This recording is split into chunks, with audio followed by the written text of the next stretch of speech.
Boris Vallaud.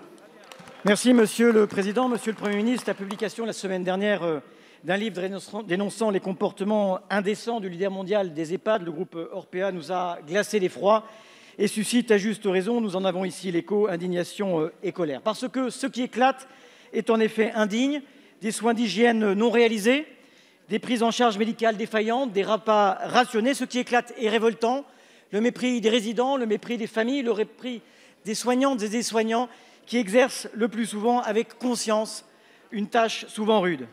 Des économies faites à toute force, au détriment de la qualité de vie des résidents, de la tranquillité d'esprit des familles, de la qualité de vie et de la qualité de vie au travail de femmes et d'hommes dévoués. Des économies pour gagner toujours plus d'argent alors que la vieillesse n'est pas et ne doit pas être une marchandise. Et je veux à cet instant avoir une pensée pour mon très cher prédécesseur Henri Emmanuelli qui avait tôt fait le choix des EHPAD à but non lucratif, un héritage que nous cultivons encore aujourd'hui. En matière de prise en charge de la dépendance, Monsieur le Premier ministre, nous devons tout à la fois être modestes, tant la tâche est immense, et je veux saluer le travail le plus souvent excellemment accompli par ces femmes et hommes de nos EHPAD.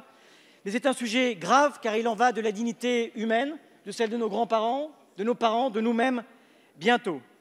Mais quand même, cette alerte, Monsieur le Premier ministre, n'est pas la première. Ma collègue Christine Pires-Beaune, en 2018, puis en 2019, vous avez interpellé sur les risques de maltraitance dans des établissements du secteur privé, au lendemain notamment d'un reportage d'un grand magazine d'investigation.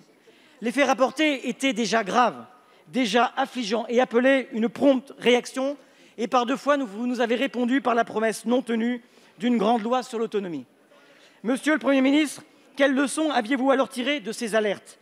Quels contrôles supplémentaires aviez-vous ordonnés? Quels moyens aviez-vous pour cela accordés aux ARS?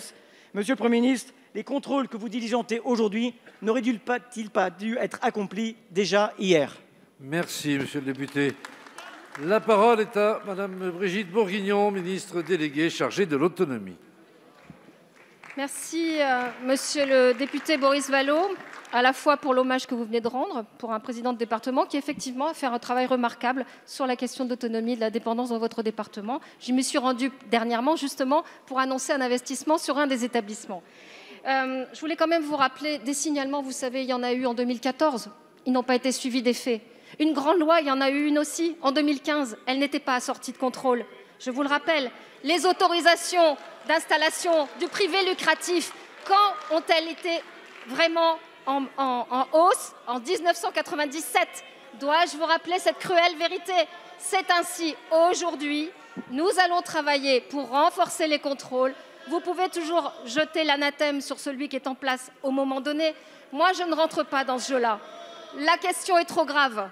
Les résidents nous attendent. Les parents nous attendent, les familles nous regardent. Ne rentrons pas dans ces jeux politiciens qui ne sont pas dignes de la classe politique d'aujourd'hui. Ne rentrons pas. La campagne électorale ne permet pas tout, monsieur.